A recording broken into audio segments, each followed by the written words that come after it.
What is up, everybody? Welcome back to Black Myth Wukong. I'm hope I fixed the slowdown and the recording, and if not, I'm sorry. I'm also playing I got a bunch of new stuff this week. I'm playing on a new keyboard, I'm playing on a new controller, and I'm playing with a new headset. So, give me some warm-up time here.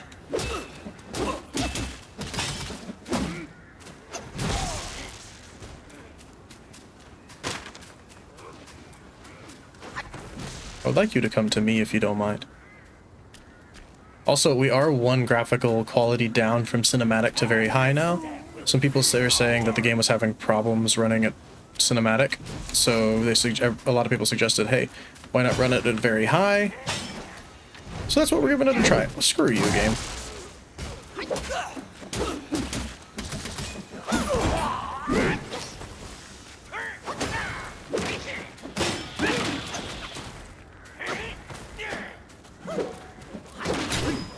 Bonk.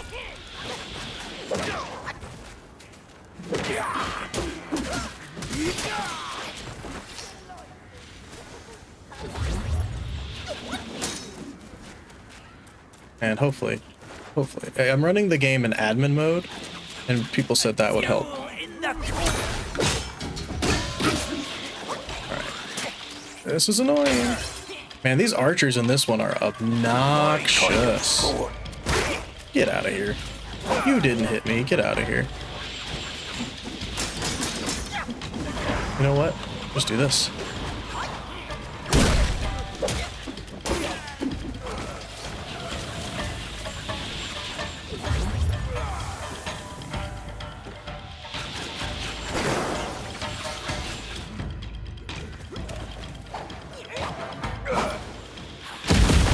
Oh, this is the other side. Nice. I kind of want to clear these guys out first.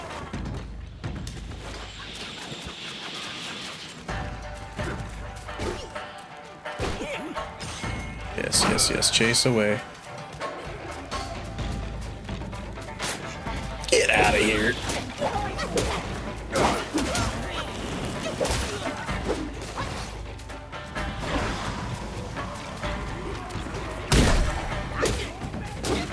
But yeah, my new headset actually makes me sound so weird to myself, so if I sound weird while I'm talking, it's because I'm trying to get used to hearing my muffled voice, basically. So, my apologies if that's the case.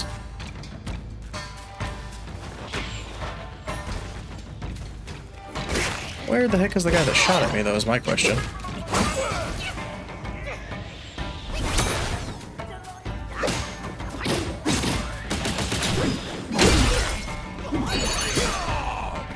There he is.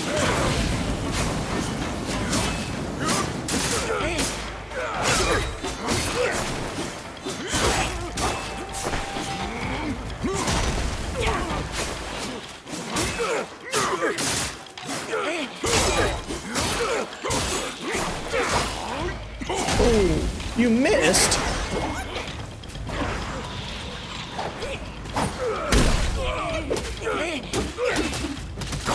There we go. I don't think those guys respawn, so I'm not concerned focusing on those guys. Why would you jump down? No! Oh my goodness. There we go. What a wild guy. Honestly, I think I'm gonna crank it down one more. It does run a little, and I've got a beefy PC, so I don't know why it runs so awkwardly. But I'm just gonna confirm that. So I don't know what super resolution is, but whatever. That feels a lot smoother on my end.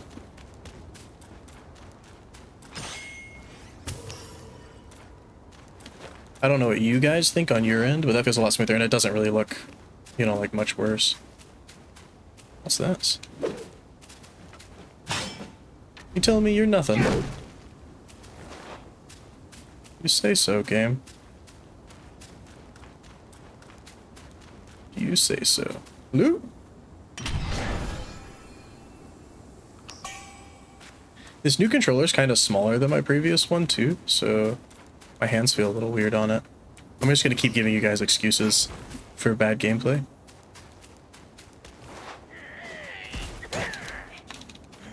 Thanks.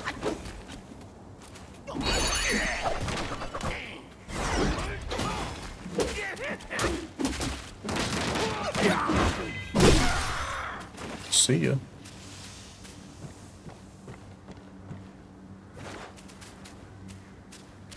Trying to kind of really figure out where we are. So this is the way we kind of just fought through. I don't want to miss another thing like I did at the beginning of like the last like one of the first or second episode when I missed the thing to pick up and I had to run back a couple episodes ago. I don't want to miss another thing like that if there's going to be another one, and I feel like there will be, so. Proven through is my...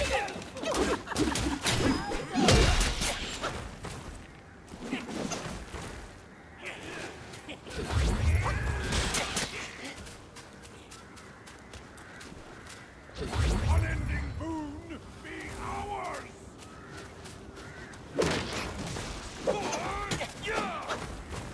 Shenanigans!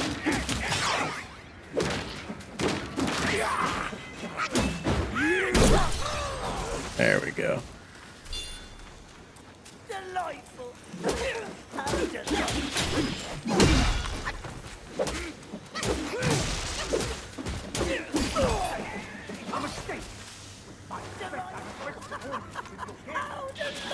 I'll be up there in a moment, Mr. Archer boy.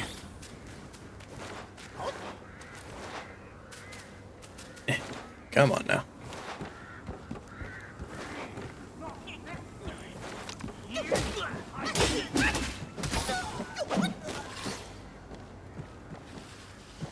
All right. I think we are good to walk up in here now, I would say. Hopefully.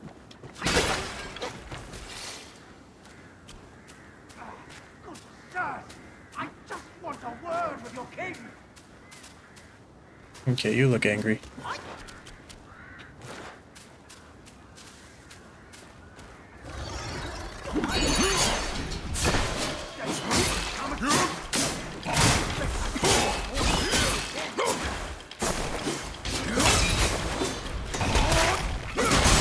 I don't know why my camera's like rotated up like it is, but it's a little annoying.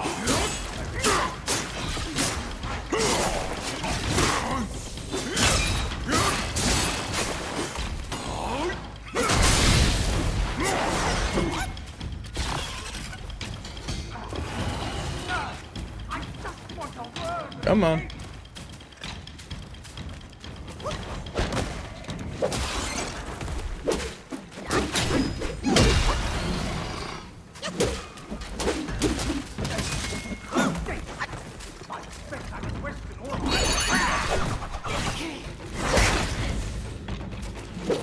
Okay, sorry, my apologies.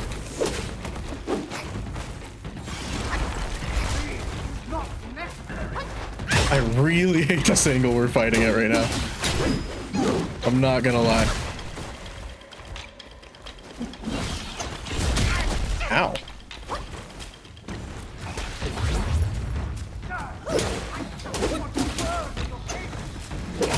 Hey, that guy just wants a word with your king.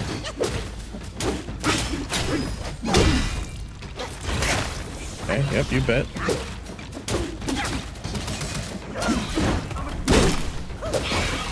That was the weirdest boss fight we fought yet, I'm not gonna lie. What we got? Earthwolf. On moonless nights with winds that cry, the time for debts and vengeance nigh, and kind Yaoguais place your trust, but wicked souls defy you must. There was once a general's son who served as a drill master in the barracks. Cruel and ruthless he was. The soldiers trembled at his commands, yet out of respect for the general they bore their resentment in silence. The drill master, who had a passion for hunting, kept the Chinese Zigu, a slender hound. One day he went hunting with several instructors, but returned empty-handed. Much to his shame, he blamed the innocent hound for their failure and had it beaten to death.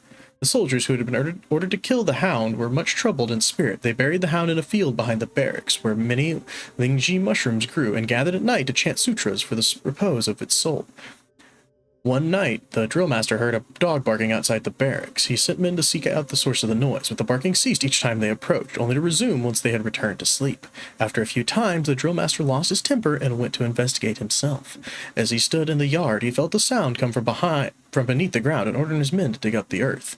As the soil cleared away, the hound leaped from the earth, appearing as it had in life, but now adorned with thin tentacles like the roots of some peculiar plant. The drill master, thrilled by this rare find, called to the hound. It recognized its master and bounded joyfully towards him. However, two hard antler-like mushrooms had grown upon its head. As the hound leaped into the drill master's arms, these mushrooms pierced his chest, and he died then and there. The soldiers rushed to call the healer, shouting in panic and confusion. Amid the turmoil, no one thought to catch the hound. Later, no matter how they searched, they never found a trace of it.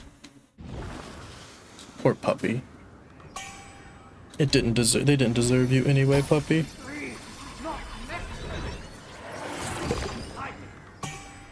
I know that guy over there is talking, and like you guys are probably like super interested in knowing what he has to say. But I'm super interested in looking around first. Just another way in. Yep. Good sirs. What up, big guy? Stand ready. We are in dire.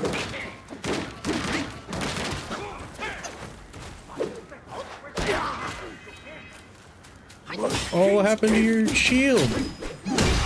Poor guy. Somebody broke his shield. Better check on that. I really want revenge on the archers that were guarding the gate, I'm not gonna lie. For how obnoxious they were.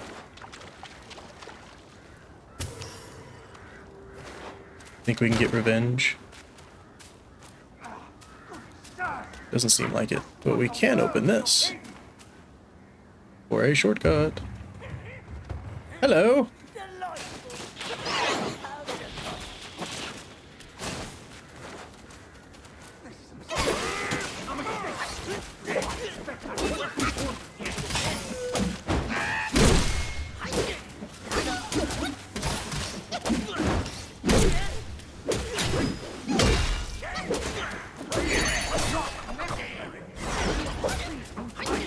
Why is this guy so tanky? I've not seen a blue guy yet.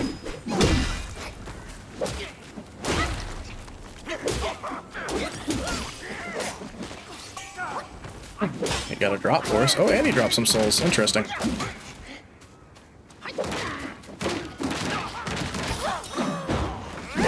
Huh. Yoink.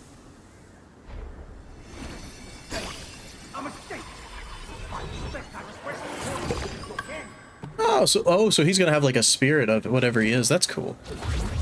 That's pretty cool. All right, revenged, accomplished. Sir. Please, this is Oh, not it's Horse Boy. necessary. Could you please untie me? Absolutely, Horseman. What brought you here? Fate binds us, sir. From the Black Wind Mountain to here, we meet again. Those rats. They tied me up on sight for no reason. Joking, they prepare me for their king's table. This place crawls with Yaoguais eager for a bite. But don't worry. If they bite into me, they'll bite more than they can chew.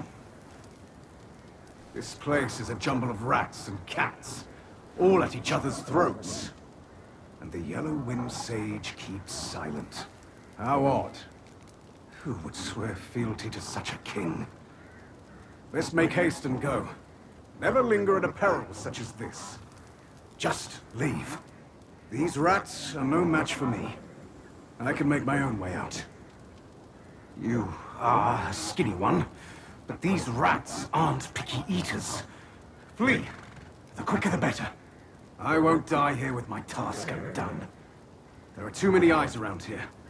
We'll meet again if fate wills it. Can I untie you? Doesn't seem like I can. Can't even jump right now. There we go. This place is a jumble of rats and cats. The Yellow Wind Sage. Who would... Let's make haste and just leave. I can make my own way. Yeah, we already heard that. It doesn't seem like we can free him, and I'm not gonna hit him just in case like that would actually hit him. That would be awkward. Let's go. We could rest there, but Just a rest. Secret, secret. No? No secret? Oh, upsetting, man. That felt like secret. I have these two new buttons on my controller on the back, and I don't know what they're for. Where do I go? Up? This way, maybe?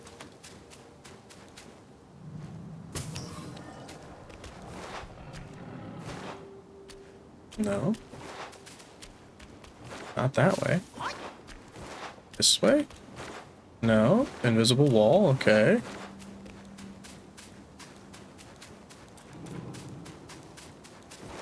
This way? Obviously not off the cliff, that'd be wild.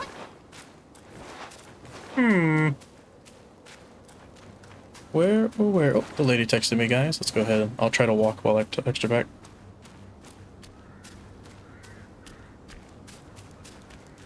Alright, well, huh. I see loot.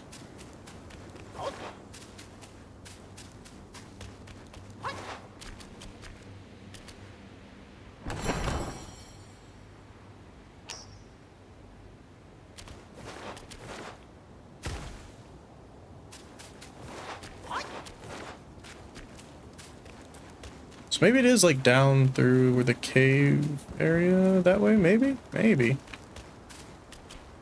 I don't know. There's no like map. Unfortunately.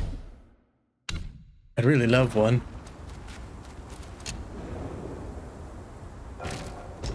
Go ahead and rest up.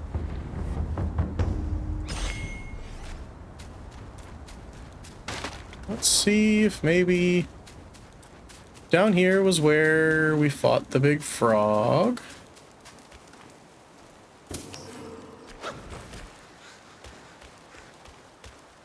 That's the way to get to the village. Oh, over there. How do we get over there? Like this, perhaps. Top down, maybe? Nope. Definitely doesn't want us to hop down.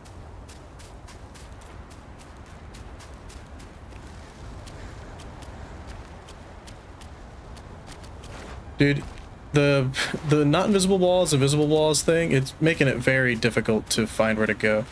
I swear we've already done this one. Like, there's an invisible wall here. There's an invisible wall here. I'm not a fan of that at all.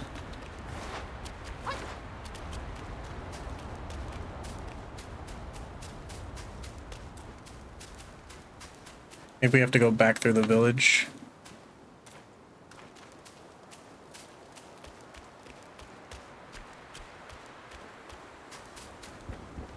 And then we could maybe get over to there. So I can't just jump over.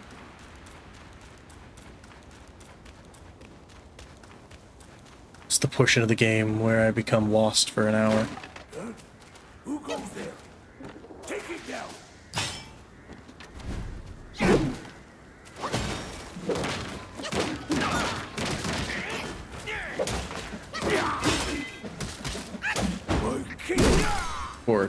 Poor guy. Oh, cunning foe! Tears.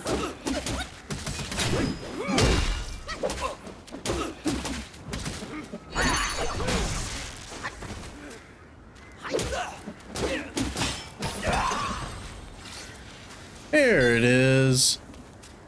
There we go. I knew I'd find it. Knock, knock. Is the small guy gonna win? Son, I hear you loud and clear. How can I not know your sufferings?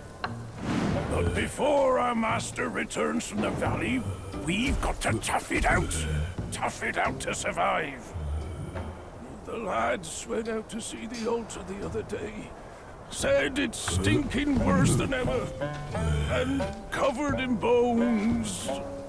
Not from men or livestock, but littered in the remains of our kin. Curse that furry jackass! Ooh, just wait. Wait until Master hears about this! Hush! Hush, you fool! Our restoration. We can't say it out loud now. Oh, your poor brother hadn't... Uh-oh. What's that smell? Monkey. Hey, that's fresh meat. That's monkey. Delivering itself all the way to this dump for our lunch.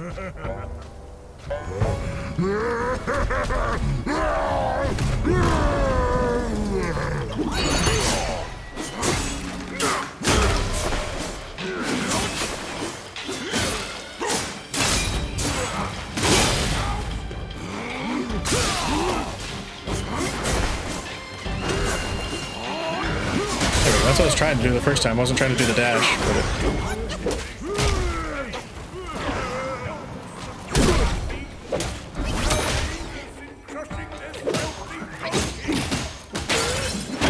Ow.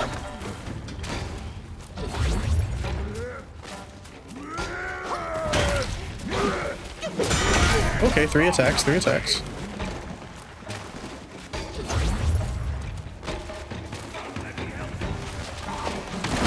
What? I'm not sure that hitting me was actually allowed there.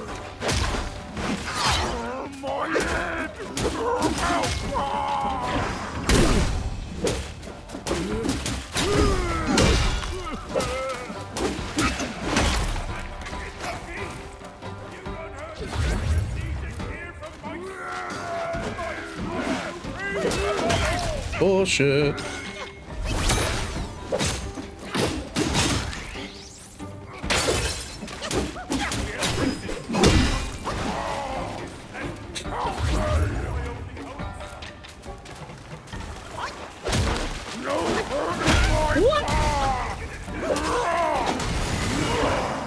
I like how he says no hurting my paw. I haven't attacked your paw yet, friend.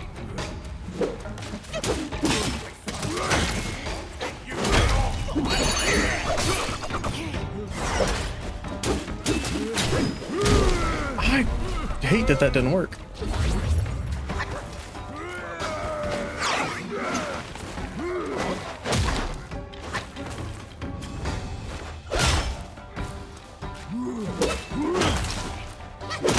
Okay, chill. Chill.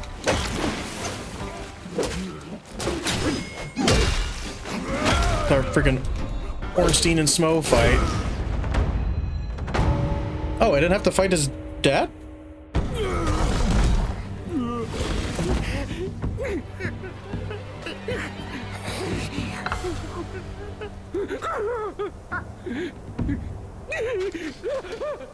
Interesting. I didn't have to fight his dad. 普天之下，父子君臣纲纪，伦常规矩天理。哪个说了才算，哪个放任不管。你瞧那叔辈都讲人情，可怎么就落得个子王府逃死不寒？ Check it out. A foolish son, a clever father. One plans ahead, the other rather. On the battlefield, no room for kin. The cunning father flees, leaving his son within. The kingdom of Flowing Sands had 3 princes of the laurel line. The eldest prince, favored by the king, was a renowned warrior for his valor in the battles against the Fubon. He was granted the title of Valiant General, but later a shadow darkened his mind, clouding his reason and erasing his memory of his kin. Thus he was hidden away. The king was heartbroken. Luckily, 2 of his sons yet remained. The third prince, the youngest and the king's most trusted, was well-versed in poetry and deeply fond of Buddhist teachings. He possessed both wisdom and strength. However, when the king issued the rodent reverence edict and executed those ministers who opposed it, the third prince left in protest. Wrath consumed the king, but one of his sons still remained. The second prince, though a man of great strength, was a simple mind. He was neither as skilled as warrior as his elder brother, nor as clever as his younger sibling. Of the 3 sons, he was the least favored by the king. Nevertheless, he remained by the king's side the longest. When the Yellow Wind King retrieved a mighty vessel and returned, the king of Flowing Sands rallied to his banner, with what remained of his people, hoping to reclaim his lost kingdom. The Yellow Wind King, short on men, saw the fierce spirit in the second prince and welcomed him and his followers into his ranks. But the Yellow Wind King had a tiger vanguard, whose hunger for rat flesh required a fresh feast every day. When the Yellow Wind King retreated into his meditating seclusion, the tiger grew ever bolder. Only the savage might of the second prince's hammer could give him pause from time to time. Much did the second prince sacrifice for his father the king, yet through all the perils and hardships they endured, the king of flowing sands never failed to bring the eldest prince with him and continuously sent minions to seek out the youngest. What thoughts dwelled in the heart of the second son, none could say.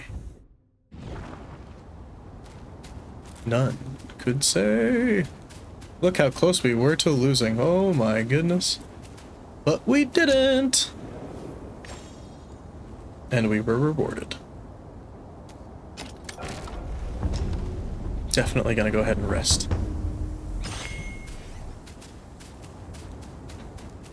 So we have a path over here and over there, and we have maybe a path over here.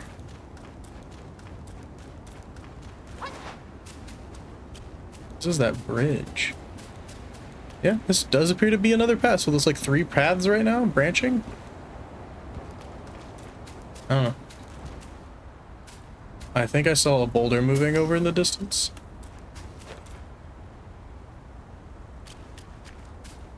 Whatever that might be.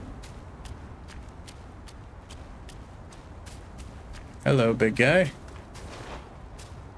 Apparently there's an invisible wall there.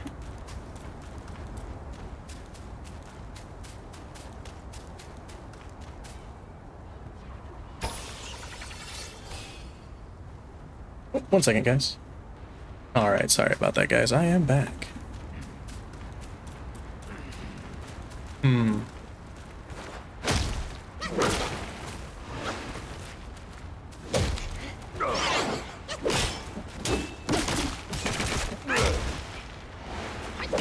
Poor guy with skulls in his head. What we got? Pit stone. The mystic's art breathes life into stone. A servant bestowed, but caution be shown. A nature fierce, beware its provocation, for crossing its path brings fatal devastation. Once upon a time there lived a pretentious scholar who took great pride in a paperweight he collected. Whenever his guests commented that it was merely an ordinary stone with no notable features, the scholar would respond by sharing a peculiar tale. During his adventurous youth, the scholar embarked on a treacherous journey. Exhausted and seeking respite, he leaned against a massive stone for a snooze. Suddenly, he felt the stone come alive. Skeletons emerged from its crevices, and the stone sprouted limbs, resembling a grotesque creature. Terrified, the scholar ran for his life until he stumbled upon a desolate valley where he noticed a gaunt monk meditating atop a boulder. Struck by the peculiar sight, he contemplated fleeing once more, yet to his astonishment he sensed the relentless pursuit of the stone creature from behind. Just as he stood on the verge of being crushed, the very boulder beneath the monk unexpectedly rose, revealing 2 mighty arms that pummeled and shattered the pursuing creature. Amidst this terrifying clash, the scholar barely managed to escape, and the paperweight, as he claimed, was a remnant of that cataclysmic fight. The guests erupted into laughter upon hearing the tale, mocking the scholar for spicing up his wild dream to impress them. The scorned scholars, though indignant, began to doubt the truth of his tale himself, and lost interest in the paperweight. Eventually, he banished it to a forgotten corner, never to be shown again. Poor paperweight. Shouldn't doubt yourself, man. Alright, porcupine dude, what's up?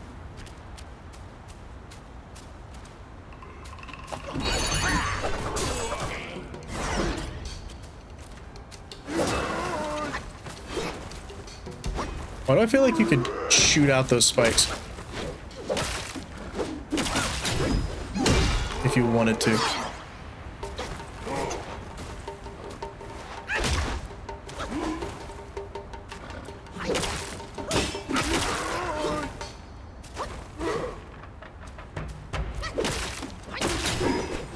Bonk.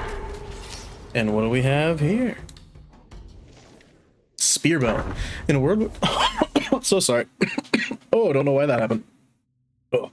In a world where paths are never clear, where directions are oft lost in fear, in the spear tip a mighty and noble stand, behind the shield a pride so grand. The priests of Windrest were proud warriors, their shields were emblazoned with a tiger, and they danced with crescent-shaped spears, commanding a presence that frightened off Gwais. During funerals, they would lead the procession, striking their shields and proclaiming themselves as leading generals. The priests held a high status in Windrest. Even the minor Gwais in the mountain would frequently offer them rare delicacies, hoping to ensure their peace and to avoid being banished. One day, a settler noticed an increase in the mountain Gwais population and sought the advice of the sorcerers. Dismissive, the priests responded, "The Gwais and us, we inhabit the same mountains. An encounter would be inevitable. Since they present us with tributes, we might as well spare them." A few years later, Sorry.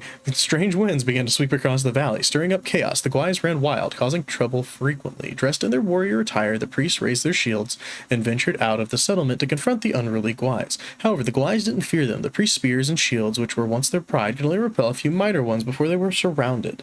A leader, a red-robed rat, sneered. We had peace only because of the Bodhisattva meditating up in these mountains. You mortals surely didn't think you could actually defeat us, did you? Seeing the priests unable to repel the Gwais and instead provoking their anger, the settlers locked the gate of the Windiest, demanding that the Gwais be expelled before they could return. The priests met their end on the mountains, remaining in their battle stances, serving as ominous omens to those who pass by. Sit down. Sorry, guys. The Fright Cliff. The wrong way? The right way? I know not. A way?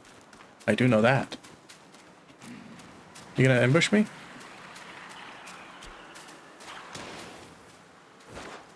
Come on, big guy. Ow!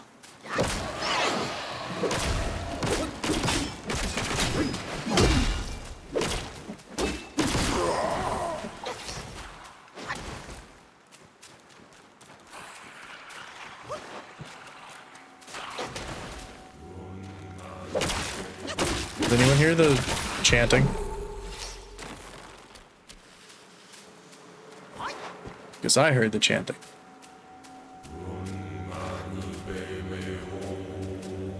The hell? Ni. Isn't Ni 1? Ni son si go ruko sechi hachi kuju? Buddha's eyeball. Check out the new one we got. Modern increases this, reduces the stamina cost. Nice.